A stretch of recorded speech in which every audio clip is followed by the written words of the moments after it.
ఏం చేస్తున్నారా? తాడు తడిసి మేం బాధపడతా ఉంటే మళ్ళా వచ్చాడు వీడు. తాడు తడిసింది కదా. అరే ముసలోడా, కళ్ళెదురా? ఇంట్లో చుట్టాలు వచ్చి కూర్చుంటే కళ్ళు తీసుకురాకుండా ఏం చేస్తున్నారా? కనబడటం లేదరా నీకు? ఏంట్రా పోసిన కళ్ళకు పైసలు వేయలేదు, మా ప్రాణాలు తీయటానికి వచ్చాడు. ఏదో గొనుగుతున్నావు. ఈ చెట్లన్నీ ఈ పట్వారి పొలంలో పెరిగినవిరా. నా చెట్ల కళ్ళు గీసుకు బతికే నువ్వు నాకే కళ్ళు పోయినంటావా? ఓ పట్వారి, తడిసిన తాళ్ళెక్కి కళ్ళు గీయడం అంటే మన తాతలు దివి నుండి భువికి దిగి రావాలి. కళ్ళు గీయడం అంటే గడ్డం గీసుకున్నంత తేలిక కాదు. మరి పటువారి, వాళ్ళు కళ్ళు పోయినని చెప్పి నీతో అనలేదు కదా? కళ్ళు గీయడంలో అంత కష్టమే ఉంది భయ్. అక్కడే పప్పులో కాలేశావు. పొదుగు చేసే ఆవుకు తెలుస్తుంది, పాలు పితికే వాడికేం తెలుస్తుందా బాధ? సీతక్క, మన బాధలన్నీ ఆ పట్వారి గారికి. నీ పాట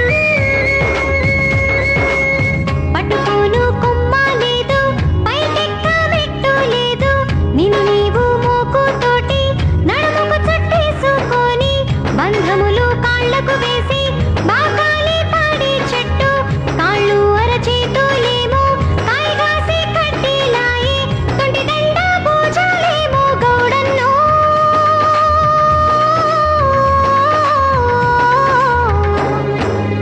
బుగ్గలొచ్చి బొగ్గులాయే మాయన్నో. వికలాంగుడివి నీవై ప్రాణాలు నీ పోతే నీ పిల్లలు అనాథలైరే గౌడన్నో.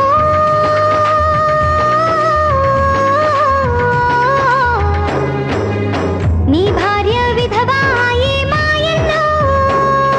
కోసం మీరు పడే పాటలు కష్టాల విలువ మాకు తెలియదు. ఇంకెప్పుడు ఏ వృత్తి గురించి చులకనగా మాట్లాడు. నన్ను క్షమించు పాపన్న. సరే.